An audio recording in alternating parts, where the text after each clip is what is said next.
All out शुरू कर चुका है, जिसमें हमास को घेरकर मारा भी जा रहा है। नेतन्याहू की सेना की पूरी प्लानिंग में सुरंग में ही घेरकर हमास के आतंकियों को मारने की ये पूरी प्लानिंग सामने आई।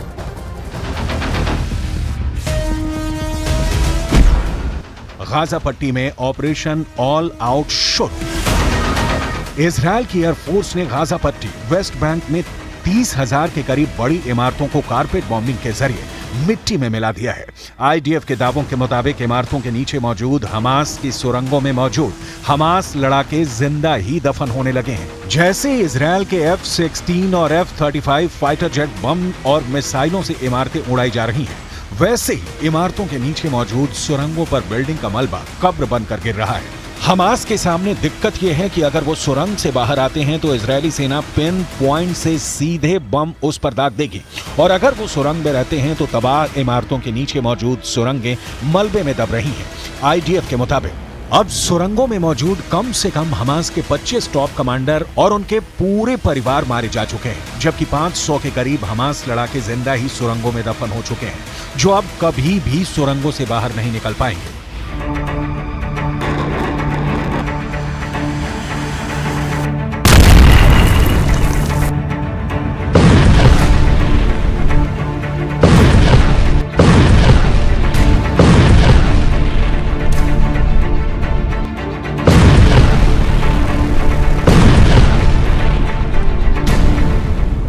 והמלחמה על פי תוכנית. אנחנו מרחיבים בהדרגה את הפעילות הקרקעית ואת היקף הכוחות שלנו ברצועת עזה. הפעילות מהקרקע מורכבת וכוללת סיכונים גם לכוחותינו. נעשה כל שביכולתנו מהאוויר, מהים ומהיבשה על מנת להבטיח את ביטחון כוחותינו ולהשיג את מטרות המלחמה.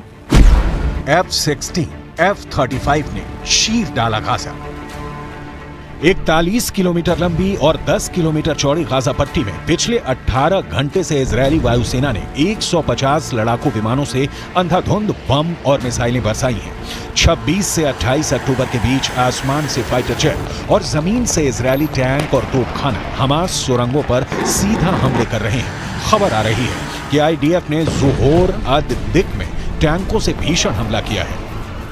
इसके अलावा गाजा सिटी, अल जदीदा, रीमाल, शाती रिफ्यूजी कैंप, जबालिया पर टैंकों, तो बख्तरबंद रॉकेट से इजरायल ने कम से कम 800 हमले किए हैं।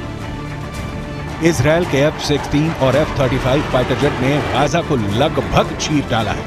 तबाह इमारतें और मलबे से लाशें निकालते फिलिस्तीनी लोगों को इजरायल के ट्रिपल अटैक का सामना करना पड़ रहा है।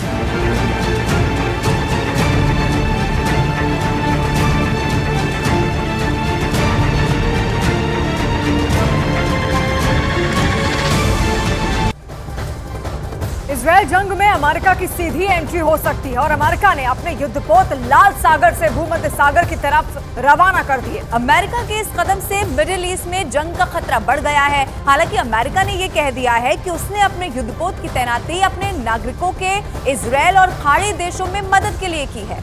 लेकिन इसे लेकर ईरान के तेवर सख्त दिख रहे हैं, क्योंकि ईरान पहले से धमकी दे रहा है कि अमेरिका अगर इजरायल और हमास जंग में सीधे कूदा तो युद्ध के कई और मोर्चे भी खुल जाएंगे।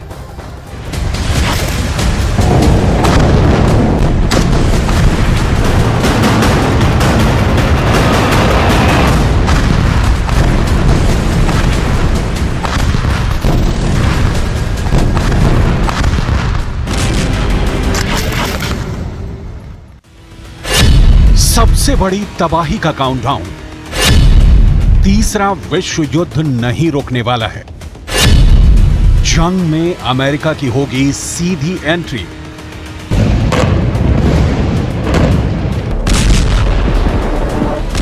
इजरायल ने गाजा में हमलों की रफ्तार बढ़ा दी है और हमास के खिलाफ अपनी जंग को अगले लेवल पर ले आया है। इजरायल के हमलों से गाजा में कोहराम मचा हुआ है। ऐसा लग रहा है कि अब गाजा का नामो निशान मिट जाएगा। इजरायल और लेबनान बॉर्डर पर हिजबुल्ला और इजरायल की सेना के बीच सबसे बड़ी जंग शुरू हो गई है। इजरायल ने लेबनान में हिजबुल्ला के ठिकानों को चुन चुन कर निशाना बनाना शुरू कर दिया है। अटैक किया है इजराइल ने। आप तस्वीर साफ तौर पर देख सकते हैं, धुएं का गुब्बार आपको नजर आएगा। हम उस मौके पर बिल्कुल नहीं, लेकिन दूरी से हम आपको तस्वीर दिखा रहे हैं। लगातार इजराइल जो दक्षिणी लेबनान के सरहदी इलाके हैं उन पर हमला कर रहा है। अब तक का सबसे बड़ा हमला हम कह सकते हैं। देखिए, पिछले कई दिनों से हम इस इलाकों में रिपोर्टिंग कर रहे हैं, हमको इतना बड़ा हमला अभी तक नहीं दिखा है। लेबनान के आतंकी संगठन हिजबुल्लाह ने भी इजरायल के शहरों पर कई रॉकेट दाग दिए, तो दूसरी तरफ लेबनान से 400 किलोमीटर दूर सीरिया में युद्ध का नया मोर्चा शुरू हो गया है। इजरायल ने सीरिया में कई सैन्य ठिकानों को निशाना बनाया, जिसका वीडियो आईडीएफ ने जारी किया।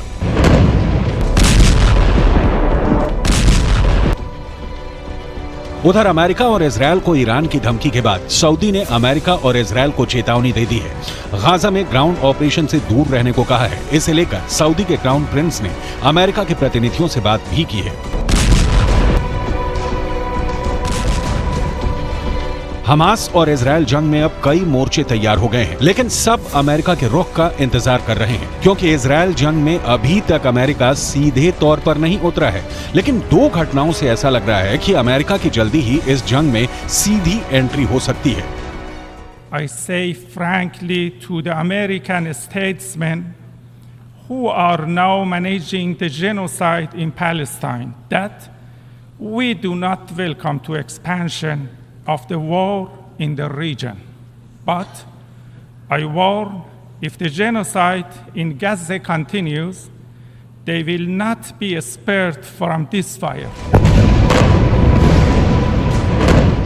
अमेरिका ने सीरिया में ईरान के रिवॉल्यूशनरी गार्ड्स कॉर्प्स से जुड़े 2 ठिकानों पर एयर स्ट्राइक की थी। अमेरिकी रक्षा विभाग पेंटागन ने कहा है कि ये हमले अमेरिकी ठिकानों के खिलाफ हाल ही में हुए ड्रोन और मिसाइल हमलों के जवाब में किए गए। हमास और इजरायल जंग के बीच कुछ दिनों पहले सीरिया में अमेरिकी सैनिकों पर हमला हुआ था, जिससे अमेरिका गुस्से में आ गया।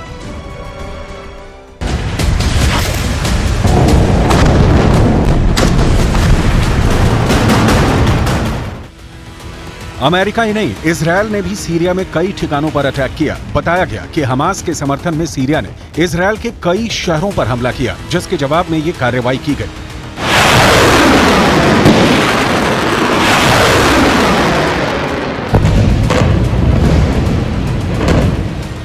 हमास और इजरायल जंग में ईरान की भूमिका की वजह से अमेरिका के तेवर बेहद कड़े हैं। बाइडन पहले ही ईरान को इजरायल जंग से दूर रहने को कह चुके हैं, लेकिन हिजबुल्लाह शुरू से ही हमास और इजरायल जंग में कूदा पड़ा है। हिजबुल्लाह को ईरान का समर्थन है और यही बात अमेरिका को गुस्सा दिला रहा है। अब सीरिया में अमेरिकी ठिकानों पर हुए हमले ने बाइडन को बहुत गुस्सा दिला दिया। The United States does not seek conflict with Iran.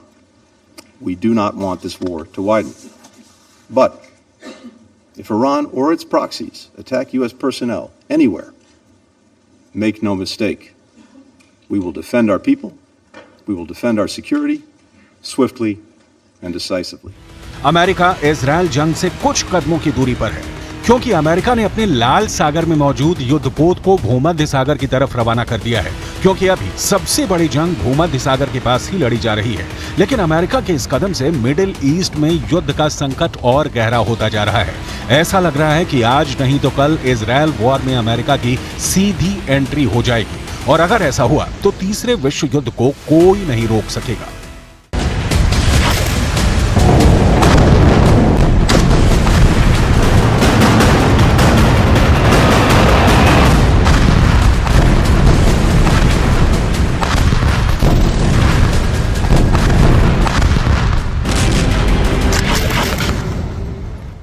America अपने 2 सबसे भरोसेमंद एयर और मिसाइल डिफेंस सिस्टम के जरिए पश्चिम एशिया में अपने एयर बेसिस को मजबूती दे रहा है, और इसमें शामिल है MIM-104 पेट्रियट सिस्टम, जो एक surface to air missile system है। तो मैं आपके जरिए भी हम आपको समझाने की कोशिश करेंगे कि किस तरीके से MIM-10 पेट्रियट सिस्टम अब यहाँ पर लगा दिया गया है, और इसकी एयर डिफेंस की रेंज 120 किलोमीटर है, यानी कि 120 किलोमीटर के अंदर आसमान के रास्ते या हमला करने वाली हर एक चीज को पेट्रियट मार कर गिरा सकता है। इसके अलावा आपको बताएं, बैलिस्टिक टारगेट नष्ट करने की रेंज 60 किलोमीटर है, यानी कि 60 किलोमीटर की रेंज में अगर बैलिस्टिक मिसाइल से हमला हो गया तो उसे ट्रैक करके नष्ट करने की ये क्षमता रखता है। और इसके अलावा टारगेट की पहचान की रेंज 180 किलोमीटर है, यानी कि 180 किलोमीटर की रेंज में यह हमला करने वाली हर एक चीज को पहचान कर सकता है। अब चलिए आपको यह बताते हैं कि अमेरिका सबसे मजबूत एयर और मिसाइल डिफेंस सिस्टम थार्ड की क्या खूबी है। दरअसल thermal high altitude area defence यानी कि थार्ड भी surface to air missile system है और इसकी एयर डिफेंस की रेंज की अगर बात की जाए तो ये 200 किलोमीटर की है, यानी 200 किलोमीटर के दायरे में आने वाले हर एक हवाई खतरे को हवा में ही नष्ट कर सकता है। और वहीं बैलिस्टिक टारगेट नष्ट करने की रेंज 150 किलोमीटर है, यानी कि 150 किलोमीटर की ऊंचाई तक जाकर बैलिस्टिक मिसाइल को हवा में ही ये तबाह कर सकता है। और इस सिस्टम की सबसे बड़ी खूबी ये है कि उसकी टारगेट की पहचान की रेंज जो कि 1000 किलोमीटर है, यानी कि 1000 किलोमीटर की रेंज में दुश्मन की ओर से हमला करने वाला हर एक हथियार डिटेक्ट कर सकता है, यानी कि उसकी पहचान ये आसानी से कर सकता है। तो ये तमाम